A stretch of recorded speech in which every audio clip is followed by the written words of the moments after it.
So if you have some folks that you want to share this conversation with at your campus, then please let me know. Just shoot me an email and I can send you the link so you can play it for them as well. We have a pretty good turnout. We have 20 people right now. We actually had a little bit more than that registered. So instead of doing introductions at the beginning of this, we'll go ahead and throughout the presentation, if you have a question, um, please feel free. Go ahead and mute your phone or your computer. Thank you.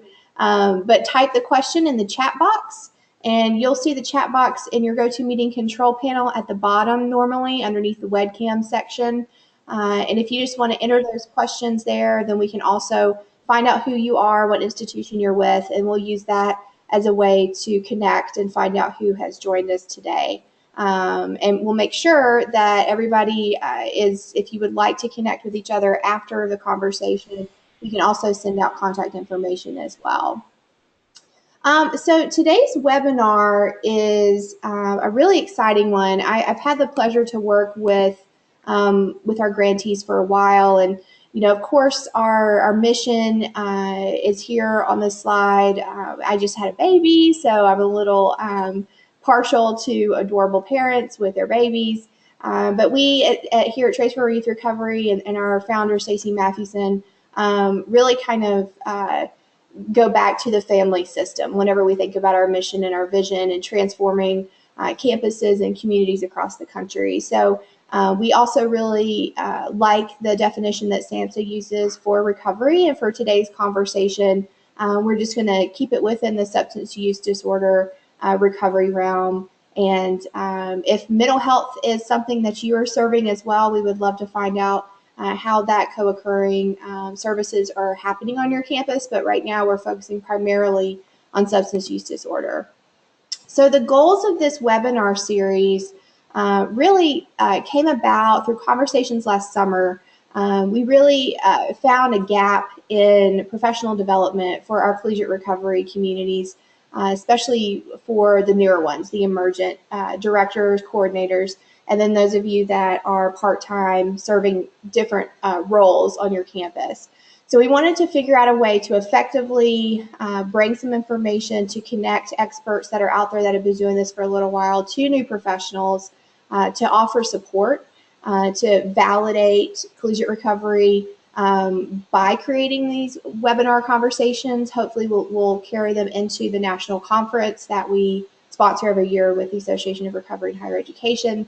We also want to take what we're finding from the data and translate it into practice. And so all of the folks that have been asked to be part of our guest lecture series have been tracking their outcomes in some way, some shape on their campuses. And we feel very confident that the techniques, the strategies, the knowledge, the ideas that will be shared are as close to best practices as we can get right now until the research catches up to the field.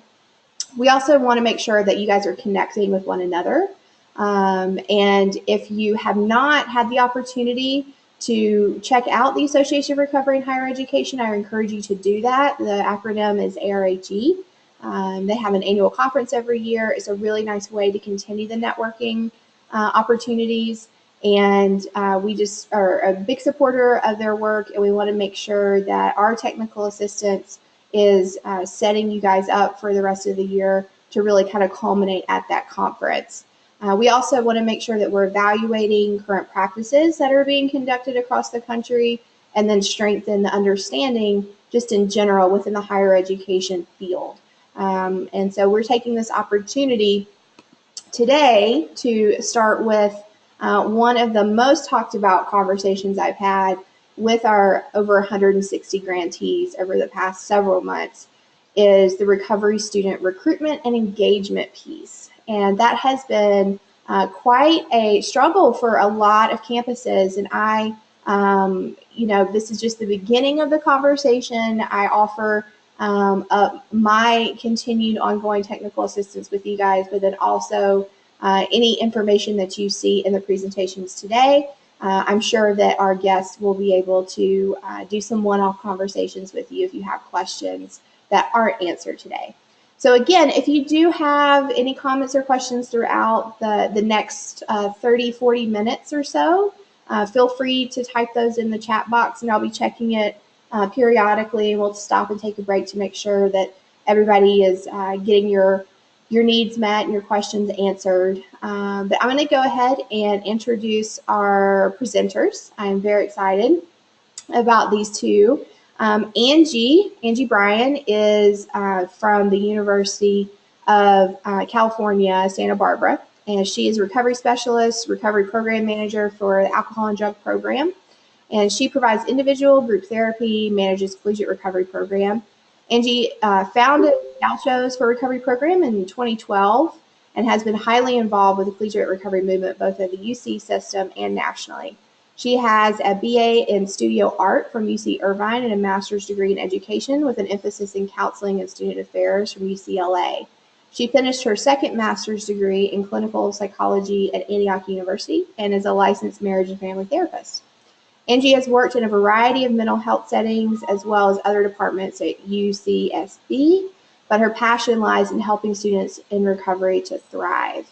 And I have to tell you, I've known Angie for several years. We first met when she came to visit when I was still working at Texas Tech. And she is not only passionate about her students and the development of collegiate recovery, she's also incredibly supportive to emergent professionals. So she is a great resource that you guys will be able to utilize moving forward. So I am going to turn it over to Angie. Thank you. Can you hear me okay? Yes. Okay. Well, thank you for that introduction, and thank you so much for asking me to do this webinar. I'm very honored to be able to participate and share my experience. So if you want to, can you go ahead and put my slide up for me? Thank you. So just to give everyone a little overview of our campus, UC Santa Barbara. So we have about 20,000 undergrads and 2,700 grad students. We're a large public university. Our freshman class this year was about 4,500, 2,200 transfer students. We're part of the UC system, which is 10 campuses plus a law school. So UCSB is an elite research university. It's very competitive to get in here. So our students are all the top in their high school. We have a really interesting balance here between academics and socializing, because we are a highly social campus, which is the terminology I like to use instead of some other terms that people use to describe it. And what makes us really unique, one of the things that makes us unique is the community of Isla Vista, which is the community that neighbors our campus. There's kind of a line that separates the actual campus from Isla Vista. It's a square mile. Our campus and Isla Vista are right on the beach. IV has a population of 23,000 in a square mile, so very densely populated. Most of them are UCSB and City College students, although we do have some families also living there.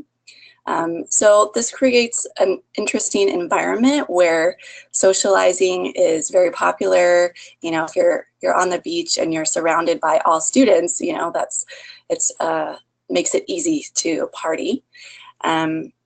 So that's an environment that that makes some challenges for us, but also creates a really strong recovery group, because they really have to stick together to be able to find another avenue to socialize. Okay, so you can go to the next slide, please. Okay, so Gauchos for Recovery. So the way that we started, it's kind of a long evolving story, as many of our programs are. Basically, I came into the alcohol and drug program as a therapist. I'm a person in long-term recovery. And so I had this idea after meeting a lot of students in the recovery community in Santa Barbara and asking them, you know, how are you doing it? How are you staying sober? What support are you getting? And so I had this idea and kind of found out that other campuses had already done this. I had no idea. And so was able to meet Kristen, go out to Texas Tech, and kind of got some ideas of what other campuses might be doing, crafted a proposal, and just kind of started selling it to our administrators of what my idea was, what some of the outcomes were at other campuses that already had these programs. And I've been very fortunate that I've always had pretty good administrative support. I mean, in the beginning it was kind of like, well, we're not giving you any money, but if you want to do it, go for it. And because I work in the alcohol and drug program, which is part of our student health service in student affairs division, and there aren't any other UC campuses that have a specific alcohol and drug counseling and prevention program. So it was kind of a natural home for us. Bringing in the idea of recovery services really wasn't a foreign concept, and kind of fit in naturally with the spectrum of services that we provide here. So, we have a prevention arm, we do intervention, treatment, and now recovery. So it really fits in with the work that we already do. So basically kind of what happened to get the program actually launched, to get some funding. We secured a contract. The alcohol and drug program already had a contract, a standing contract with the county, Santa Barbara County Department of Behavioral Wellness, and they gave annual funding to our prevention program. And the person at the county who kind of was our liaison that made decisions about funding happened to also be a person in long-term recovery. And so when, he kind of heard about this effort that I was trying to start, just on the spot, he said, we're going to add $10,000 to your annual contract for recovery. So pretty serendipitous, and, really, as our program evolves, so many moments like that have occurred where just things come out of the woodwork to support the work that we're doing. So if you're struggling with kind of getting things going, don't lose hope. You never know, what's going to happen that's going to support your efforts. So we were able to get that contract, which was an annual contract that actually just ended this year. So we had it for 6 years. So that really sustained our peer intern program, which I'm going to talk about in a minute. So this year we're having to get a little creative with funding. We're kind of borrowing some money from other departments, kind of exploring what we're going to do long term. But we've been very fortunate to have that contract. And then in 2012, we also got the Stacey Mathewson grant, which is now Transforming Youth Recovery. And that really gave us more opportunities to develop our space, and use it for some of the things that we couldn't use the county contract for, because for the county, we had to use it for things related to outreach. So we couldn't use it, for furnishings or, coffee in our lounge and stuff like that. So the way that I approached just establishing the program, I have a background in working with peer interns. So I just decided, let's create a student position and see what happens. I didn't have any students really initially that, I had in mind to be part of the community. So I just kind of put, a recruitment out there, in the traditional ways on the, like on our Career Center job listings, and then also just kind of sent it to a lot of colleagues in the Student Affairs Division, our health and wellness, self-promotion, different kind of student leadership avenues that might work with some of these students, just to see what would happen. It is a paid position through the alcohol and drug program. It's 10 hours a week. So that first year I got a handful of applicants, some that were not in recovery and didn't really understand what the job was, which happens every year. But we did have 2 students who undergrads in recovery that were interested, and so that was really a miracle, and we rolled with that. And so from there, we just we started by casting a wide net, reaching out to all UCSB students through email, large scale awareness events, tabling at different student org fairs, and we have the Associated Students has a mental health and well-being commission, and they have a no stigma day. So we were tabling at things like that, just kind of trying to make ourselves visible, kind of the 3 of us. And then we started our open 12-step meeting, which, has been on the same day at the same time for years. So that consistency really helps for people to be able to find us. And, it just took time for us to grow. We only had a couple people coming to the meeting that first year, but that's a couple people. And they told a couple people, and, now we're 25, 30 a week. And then also in winter 2012, we were able to create a space basically the lounge that we have that's specifically dedicated to our recovery community used to be a large closet. So, you know, we got creative and figured out how to arrange that space to make it usable. So it's kind of like a little office with a couch, and then we've kind of expanded into another space next door to it that's a group room used for some of our group programs for the alcohol and drug program, but it's not used very often. So those were some of the things that we just kind of started. You know, my mentality was kind of like, if you build it, they will come. And that's kind of what has happened. Okay, so in terms of recruitment, so recruitment can begin before students arrive. So one of the tools that has been very useful for us is Alcohol EDU, which some of your campuses may use. And this is the required online program. All of our new students have to complete this, first years and transfers. And so what they have at the end of Alcohol EDU, customizable questions. So we were able to add some questions in there, mainly to give us some data about how many of the students coming in identify as either struggling with addiction or in recovery. So you can see some of the numbers there, data that we got back. Out of the 5,500 students that completed it, 134 people were struggling, 130 identified as being in recovery. So in my mind, that's a lot of people. And then, you know, the numbers with family members affected by it is a huge number, almost 20% of the people. And then what we ask is if students are interested in receiving information about recovery-related events and services. So 400 students said that they were interested. So we get lists of those students, their names and emails, so that we can reach out to them and invite them to our events. So that's been a huge way for us, at least with incoming students, to find out, you know, who's out there, who's interested in our services, and be able to reach out to them. Okay, so you can go to the next slide. Sure, and Angie, we have a quick question from Anna.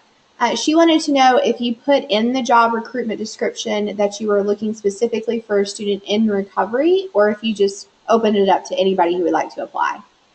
We did request that the student be in recovery, and we kind of had to, we definitely have changed the description over the years to kind of make it very clear what we're looking for. Because, you know, learning a lot about language and people don't always know what you mean when you say recovery. So we put in that definition. You know, we've used the Hazelden Betty Ford definition, plus our own mission statement, which has helped to clarify it. So we have put that in our job description, yes. Okay, so some ideas about orientation, both before and after people come. So during summer orientation, we give information about recovery to both students and parents during the in-person sessions. And one of our current, well, she just graduated this last year, but one of the students who was really involved in Gauchos for Recovery at our recovery graduation ceremony, met her mom, and she was explaining how when she came to parent orientation, she saw the slide about Gauchos for Recovery. Her daughter had been struggling even in high school, and she thought, maybe someday my daughter will want to be part of that. And then the student herself said that she saw it during one of the on-campus orientations and thought maybe someday I'll be willing to do that, you know, and then she came to our program. So we know it works. And then we have an in-person required session that students come to within the first month of being on campus called Gaucho FYI. So this is, like I said, it's a 90-minute in-person session about alcohol and drugs, mental health, and sexual assault and bystander intervention. And all of our new students are required to participate in this. It was developed specifically for our campus, you know, by staff from different departments.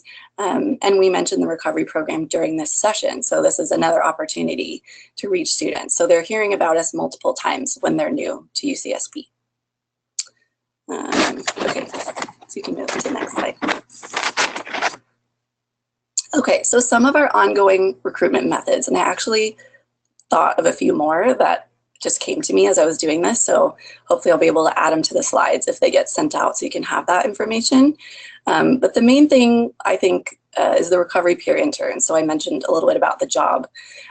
So one of their main responsibilities is doing direct outreach to individual students.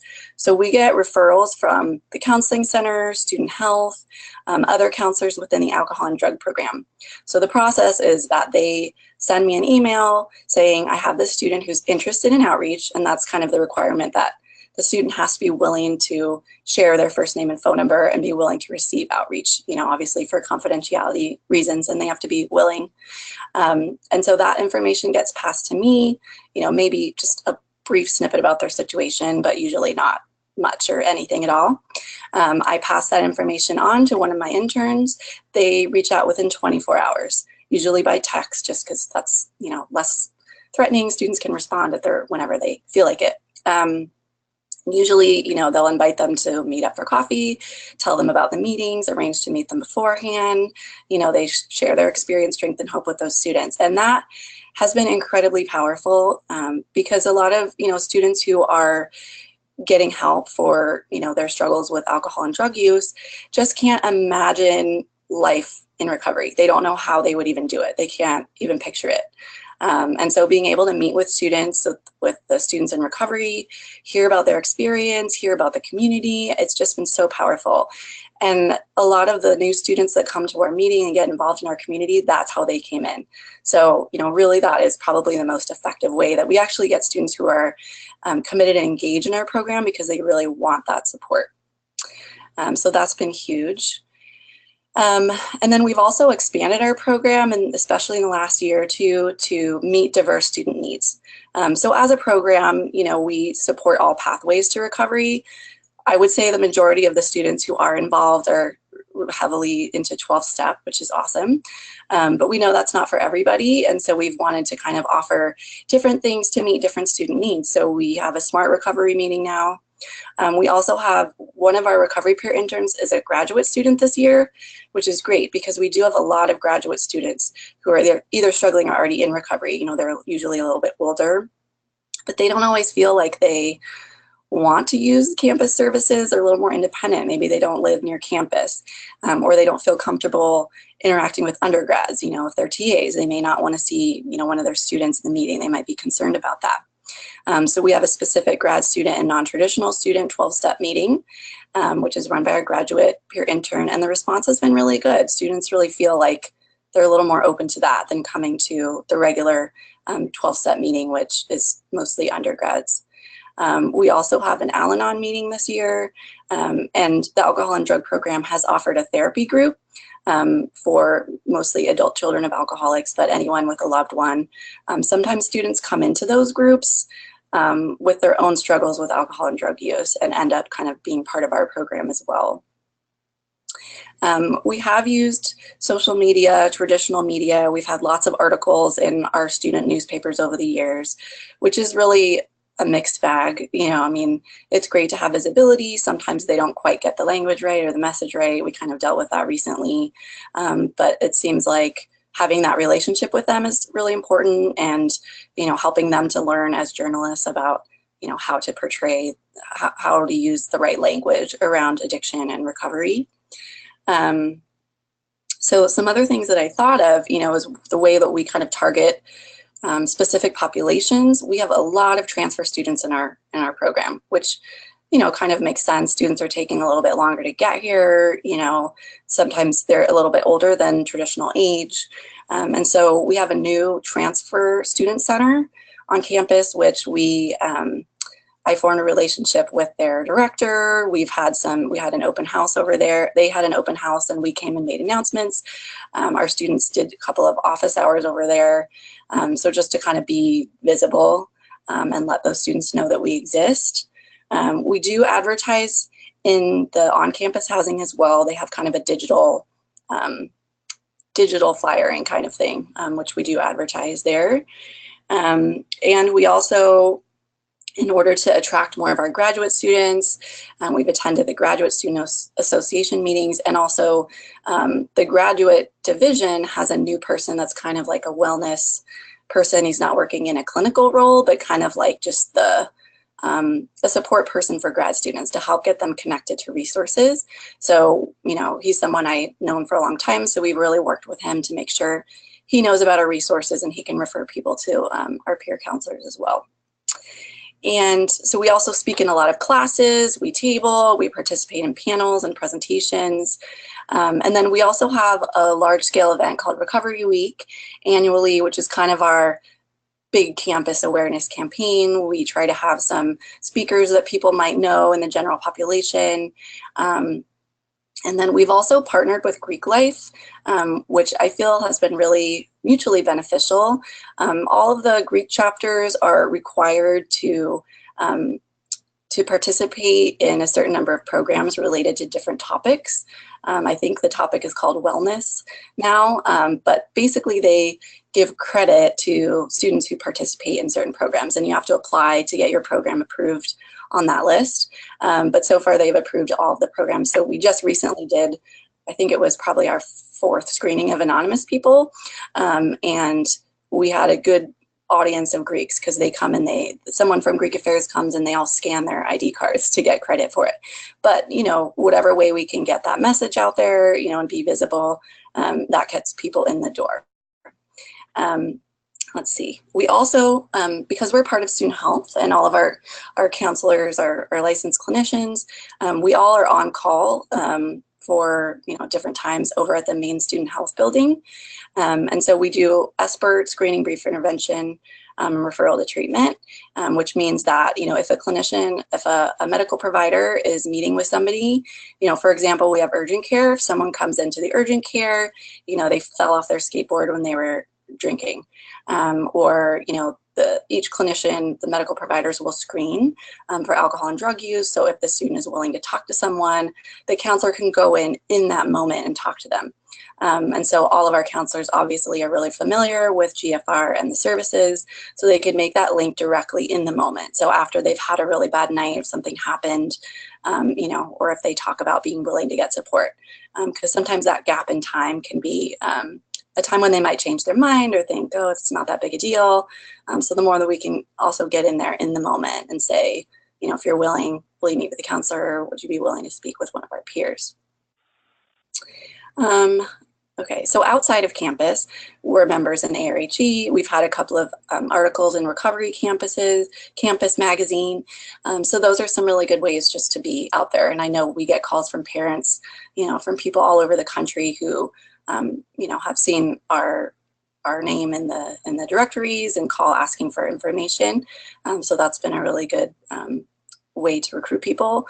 And I've also formed a lot of relationships with different treatment centers, not just in the Southern California area, but other treatment centers that, you know, work with the young adult population. And that is helpful because, you know, treatment centers are kind of, I think, just learning about collegiate recovery in general. Some of them probably are really familiar with it. But that allows us to, you know, I make a lot of referrals to treatment for students here. So that allows us to retain those students by working with the treatment centers so that the student can return and have access to the services and get connected before they come back. And then, you know, other treatment centers, kind of letting them know what collegiate recovery is, not just UCSB. I talk about collegiate recovery in general and what it is and how they might find the right fit for somebody so that they know, you know, if somebody who's in treatment wants to go to college or they left a college and want to go back, you know, how they can find the right program for them.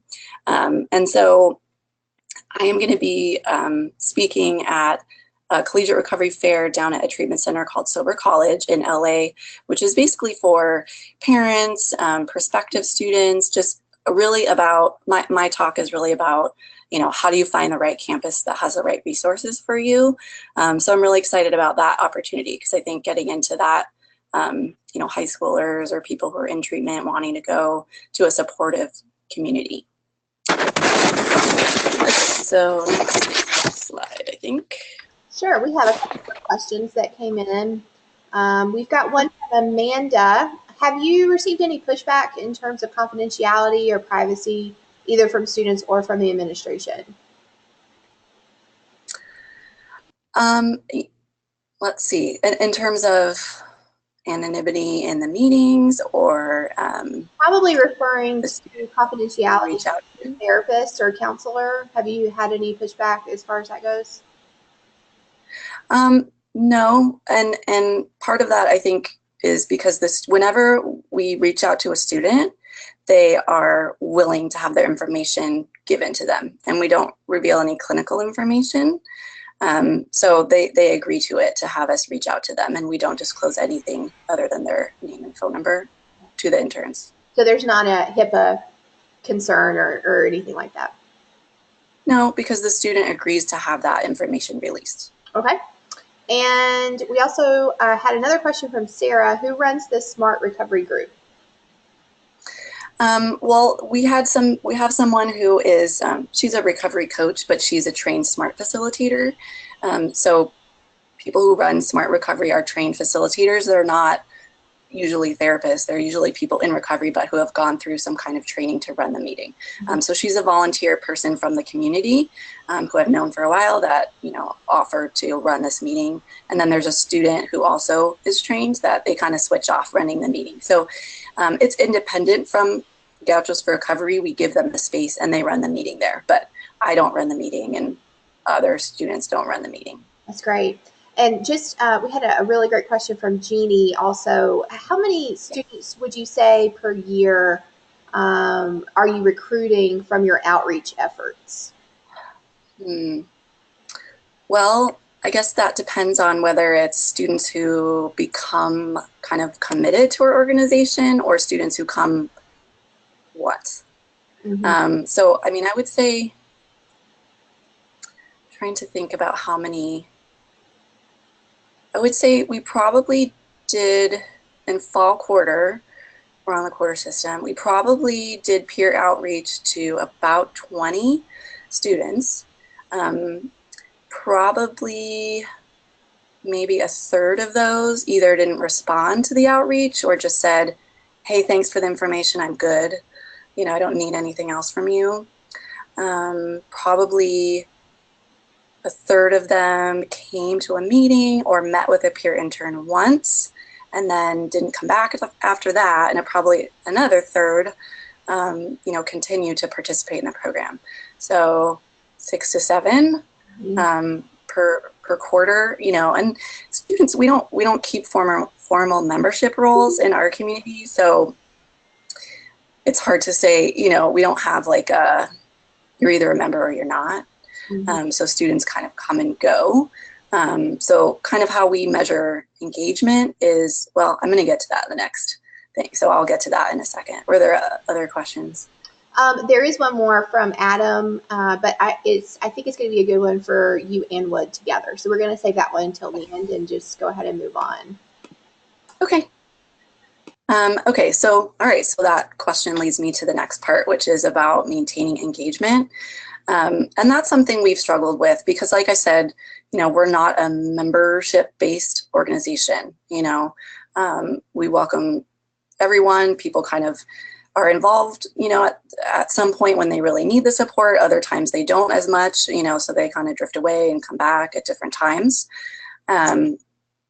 So one thing that we've done in the last 2 years that kind of helped people to be more committed to the group is by kind of having different tiers of access to our space.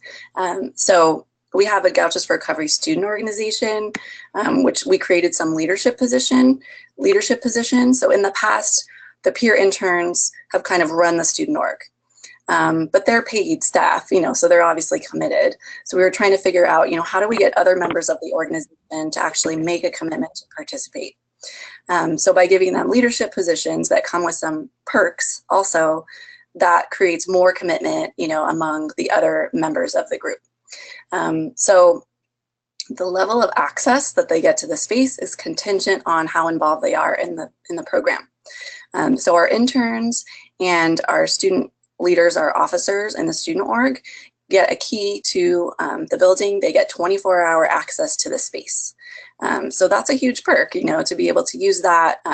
Sometimes they're meeting with people that they're working with. If they do 12-step, they're meeting with sponsees in there. They're studying in there.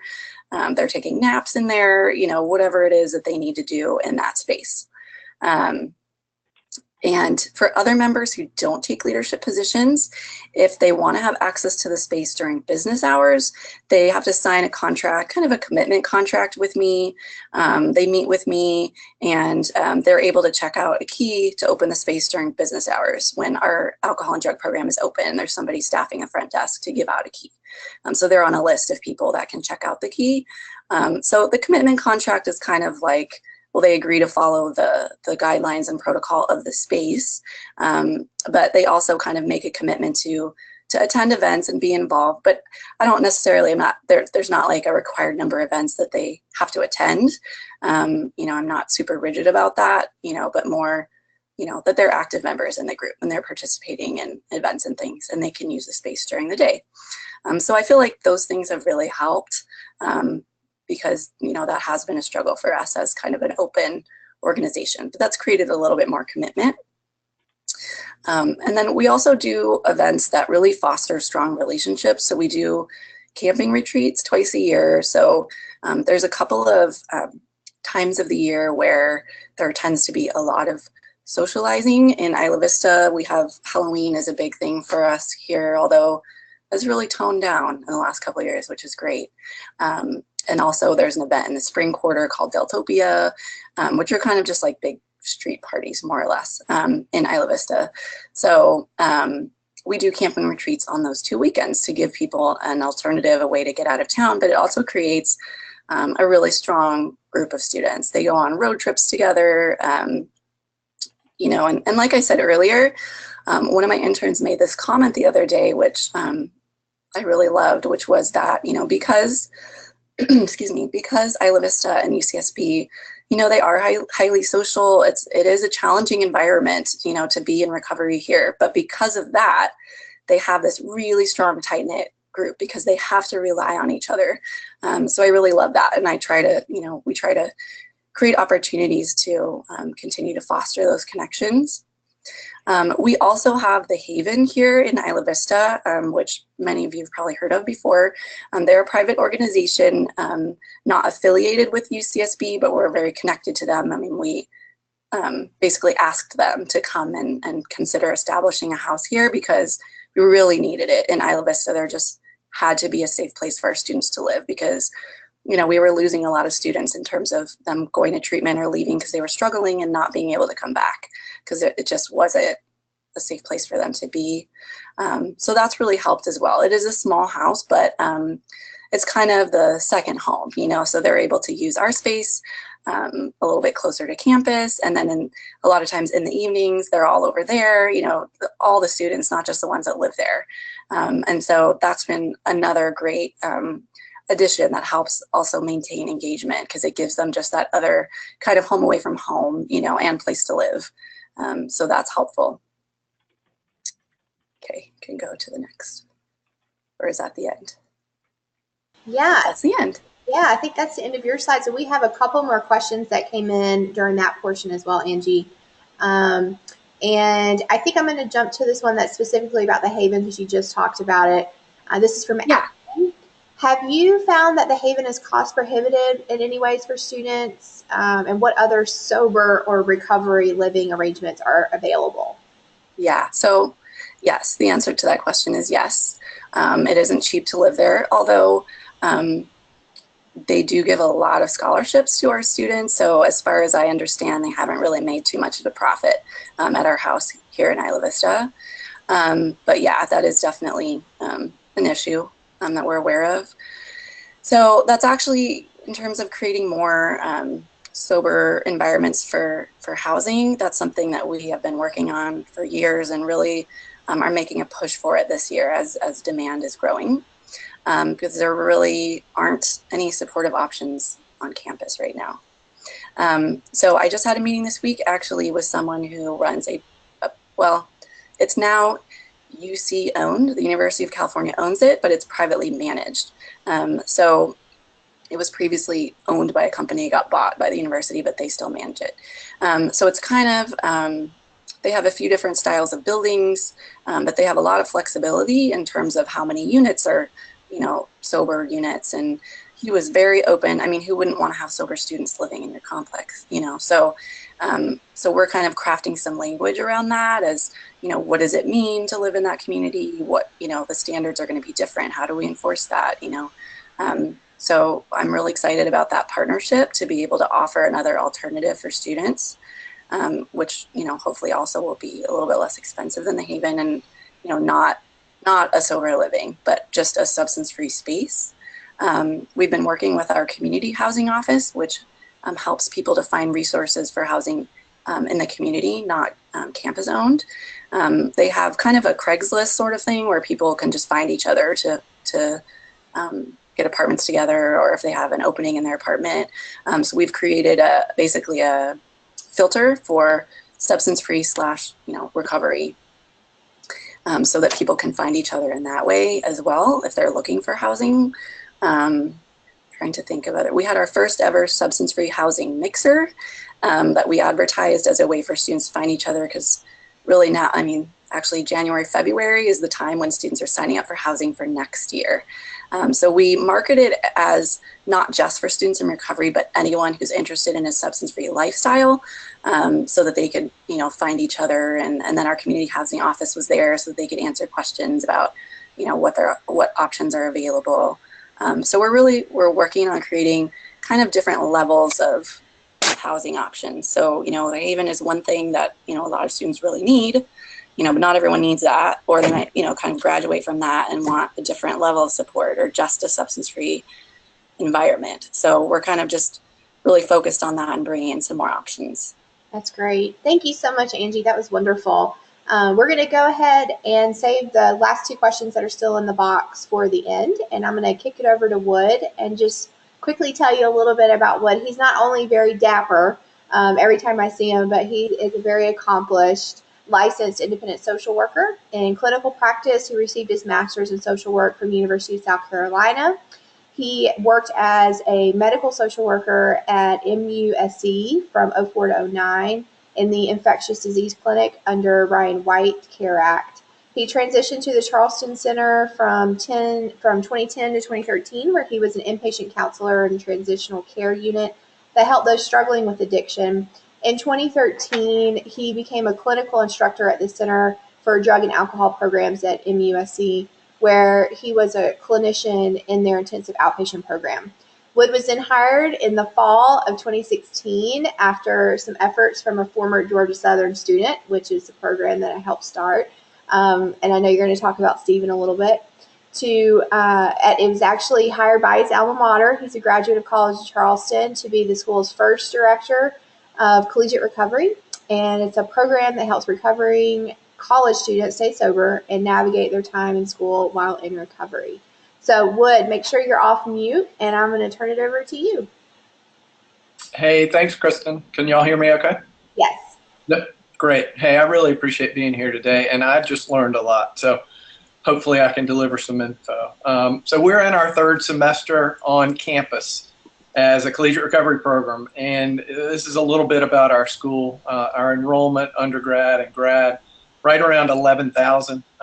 Pretty small graduate school here at the college. We're a liberal arts school, and we're in Charleston. And so what people say about Charleston, in Charlotte, they ask you, who's your mother? In Atlanta, they ask you, what do you do for a living? And in Charleston, they ask you, what are you drinking? Mm-hmm. So there is a big party culture in town, especially associated with this school. I'll be upfront about that. That was in place when I was in school here back in the 80s, and when Kristen made a run through Charleston back in the 90s, I believe. So, and College of Charleston had a reputation as a party school, and some criminal activity happened near campus not too long ago that led us to realize what problems we were having on campus. Now, this program's buildup was already in place, but a big drug bust coincided with this program's inception. So this program's kind of a feel-good part of the story here at the College of Charleston, and as serendipitous occurrences happen with Angie's program, same with us. So as you'll see, back when I was in school, we have more female students than males. And our collegiate recovery program is pretty much split down the middle. We've got 9 female students this semester and 8 male students. And I don't know if that's the percentage you see on other college campuses, whether they're more males or females, but we've got a strong female population in our program, and more of those females are traditional students. So getting sober between their freshman and their senior years. And what I'm learning from those students is they're coming into recovery because of the consequences that they're having, that they associate. You know, every time I drink, I end up usually in a bad situation with a boy, unfortunately, and there's regret and shame, and I don't like how I feel the next day. So it seems like more female students are coming into our program. Our male students have already gotten sober elsewhere and either transfer in or come back to school. And we've got a small percentage that live on campus. We don't have sober living options yet, but that is something we're really working hard on. We've talked to a couple of groups, haven't talked to the Haven, but interested in doing so. But there's some organizations that have approached us about it, but the cost of living in Charleston for real estate, et cetera, is so high that it might be prohibitive, but we shall see. You can go on to the next. So it's unique where we are housed. I'm in the Dean of Students office, and partly because our Dean of Students was a champion of this program right off the bat when she learned about collegiate recovery. And so as I'm in the Dean's office, a lot of times some of our outreach is meeting with students that have had lower level drug and alcohol offenses on campus, either in the dorms or in the community, and they've been reported to our public safety office. So I have a lot of one-time meetings with students that have been struggling. And what I know I'm doing there is planting a seed and talking about that it's never too early to start thinking about recovery. And also that no one ever regretted getting sober. You know, there are plenty of people that say, I shouldn't have had that last bottle of wine or shouldn't have taken that last pill, but no one ever woke up and said, man, I went out and got sober.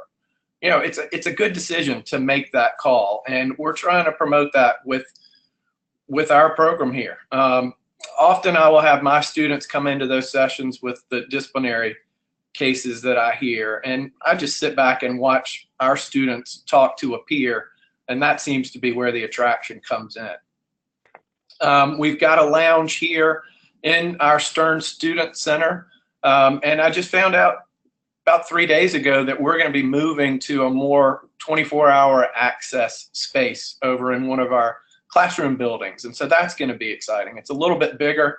Our program's grown by 7 students each semester, so now we're about up to 20, and our meeting space is felt pretty tight. So it's a good problem to have that we're getting more students, and it's nice that that they've been paying attention and want to give us a bigger space. But what our students really want is 24-hour access to study and have a place to hang out. And I appreciate hearing about the access that Angie's students have. You can head on into the next slide. So our program was started by a couple of students that were coming into the College of Charleston. One student who was coming to college for the first time. All his troubles had happened during high school. And he actually came through the treatment program where I worked at the medical university upon completing inpatient treatment. There he met another guy who had left Clemson because of a drug problem. And those two stayed sober together, were going to meetings together. And when each decided to come to school, they met a guy who rode a bike into town from pedaling across country, raising money for collegiate recovery programs, for sober living homes. This guy named Steve Pulley, who did this ride for recovery from San Diego to Charleston, South Carolina. Just a dynamic guy that really helped get this idea in front of the right people at the College of Charleston. And the meetings happened when they were supposed to happen. And the tough thing that these 3 guys found out right off the bat was there was no money in the budget for this program. And so they said, we'll go out and raise the money themselves. And this might sound like a staggering number, and it is, but these 3 young men went out and raised $300,000 in about a year and a half. And they mainly approached the parents of their friends who were in recovery, to tell you the truth, and sold those parents and other adults in the community about, and other people in recovery, about what a good program this has been for Steve at Georgia Southern, and how this could impact the College of Charleston and help with the negative reputation that we had downtown, to tell you the truth. So the fact that these guys were able to raise that money quickly allowed them to advertise for a director. And I had been watching this process from my chair at MUSC going, this would be a dream job. I could never even dream this would be a job.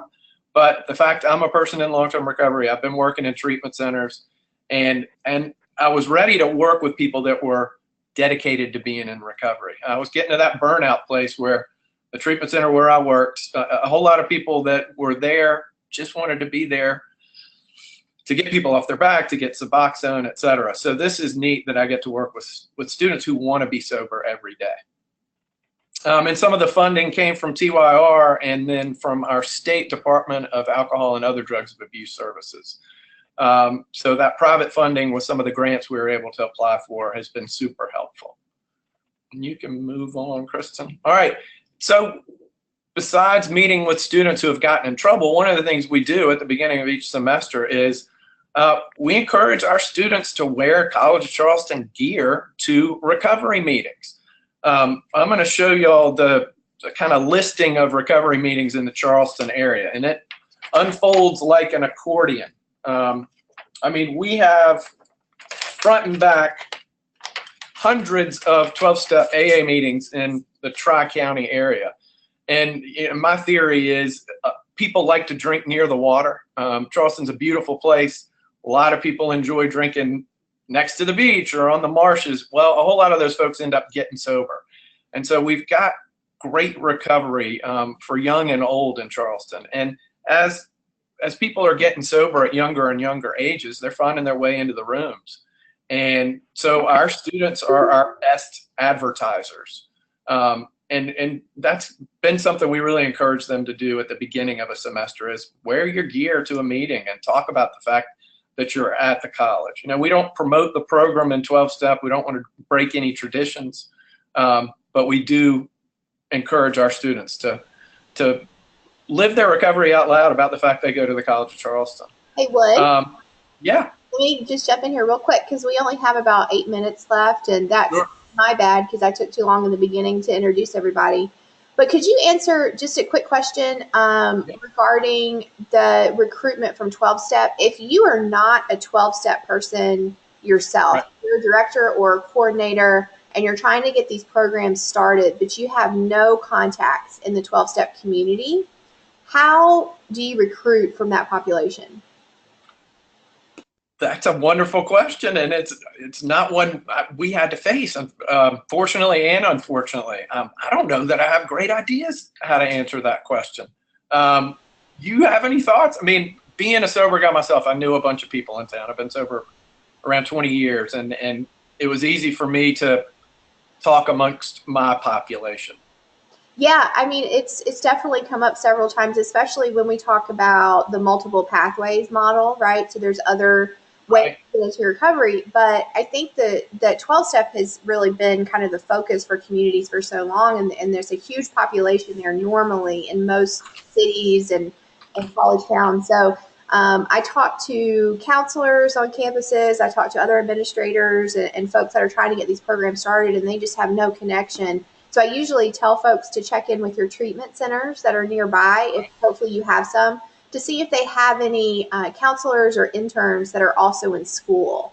And they can act as kind of a liaison between the 12-step community and the administrators, just to have some kind of unofficial communication with 12-steppers since they don't advertise. Sure, that's a great idea. Another thing we did when we started our program was we met with our admissions office and told them what the program was all about and what to look for in an application that might clue folks in the admissions office into the fact that this person may well be in recovery. If you saw a big gap in when somebody was in school and some of the language in the personal statement started talking about big changes they had made. And plenty of our students wrote about their recovery in their personal statements. And so I get emails at the beginning of each semester saying, hey, we've got a student that we believe's in recovery and we're going to refer them to a meeting with you. And so I think 6 of our students this semester came to me through the admissions office and through what our admissions counselors, who we've kind of trained, noticed in their applications. And so we've got 3 recovery meetings a week, and they're not 12-step, but they're just general recovery meetings where it's more open communication and discussion more than, we do absolutely talk about recovery. But one of the things I really focused on our first semester was recovery and didn't pay as much attention to school and academics. And the biggest cause of stress for our students, it seems, are their academics. And so we've really partnered with people on campus to help our students that are struggling. Many of them began their partying in high school and didn't learn some of the necessary sober skill or study skills. And so our academic services office has really been a great community partner. And then as well as our career center, we've connected our students with internships and, with other sober people in our community. I've had a speaker series where I kind of get the feel for what students want to do post-grad and what kind of areas they want to work in. And I bring in a sober friend of mine to tell their story and to talk about what it's like being a lawyer in recovery or a restaurateur or, working at Boeing or any of the other industries we've got around Charleston. So I can't tell you how supportive our recovering community has been. And I get questions daily about how can we help your program? And that's been neat. Our speaker series has been the best way to do that. But our outreach events, we've done Campus Recovery Bash, where we've invited people from the community. And, it's neat for students on campus to see how many people in Charleston, not just our students, but are in recovery and are willing to come out and be known for being in recovery. And then we've also done a good bit of speaking at schools around town, and that's kind of future recruitment. We spoke at a at a high school this morning, talked to their senior class. We've been speaking at other high schools, and we get our students to tell a little bit of their story. And we talk about what collegiate recovery looks like at the College of Charleston and around the country. And I'm blown away that I get to be a part of this and be able to help these young people, because the fun thing for me is sitting back and watching them help each other and seeing the tribe that grows up on this campus and how our students really support one another. I was just looking at the clock, so that's why I cut it off a little bit, Kristen. Do we have any more questions? No, thank you, Wood. I appreciate that. And we may go maybe 2 or 3 minutes over because I do want to get to these questions. And Wood, I'm going to go ahead and ask this next question to you, especially because when I was at College of Charleston, I did my freshman year there and I drank my way out. We had a lot of commuter students. The question came from Sarah. How are you engaging commuter students who are in recovery when they aren't as connected to campus? Yeah, that's a great question.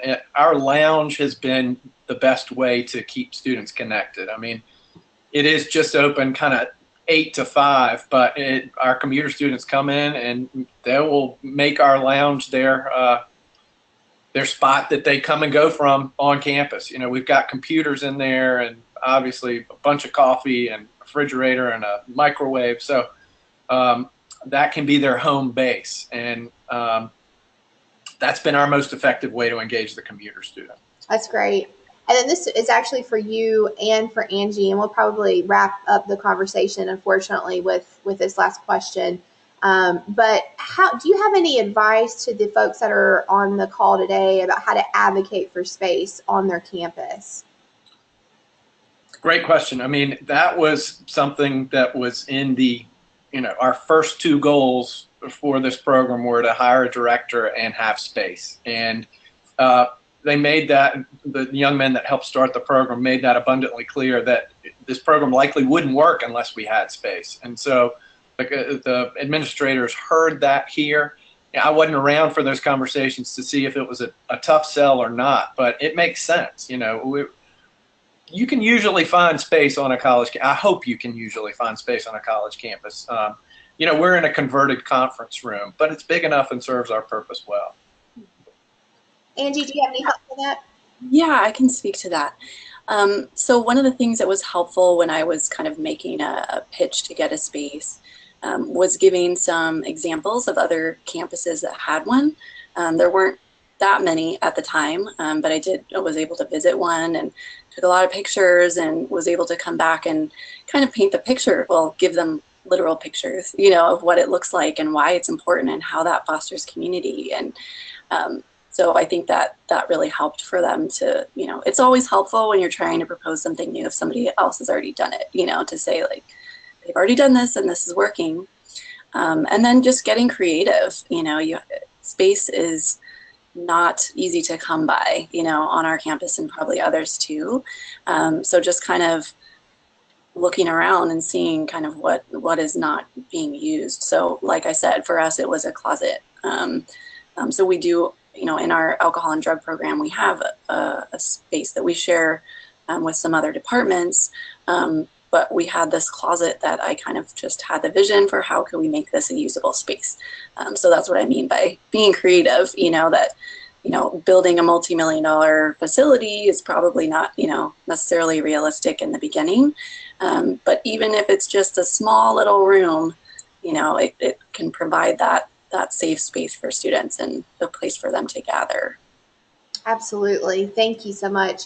And I apologize for not being able to get to all of the questions. We had, I think, 4 left, but we have contact information here for myself, which you guys already have, of course, but then Angie and Wood. And I'm sure, Angie, we did have a request for you to share your student peer internship description. So if you would send that to me, and then if anybody would like to get that after this presentation, then we'll just add it to our archives if that's okay.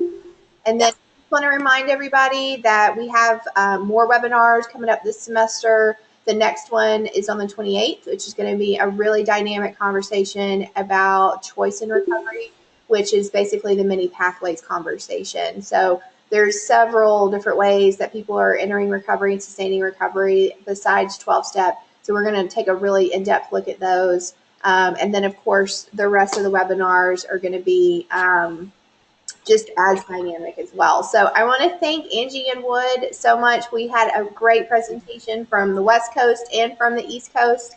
And I'm happy to say that this is our first international webinar. We've got some folks from the UK that have joined us. Wow. And also, I think Hawaii was registered to be on this. So we had a pretty expansive spread today, and I look forward to touching base with everyone. And again, if you would like to have the recording, just let me know and I'll shoot that out to you. Thanks. Thanks. Thank you. Thank you. Bye-bye. Thank you.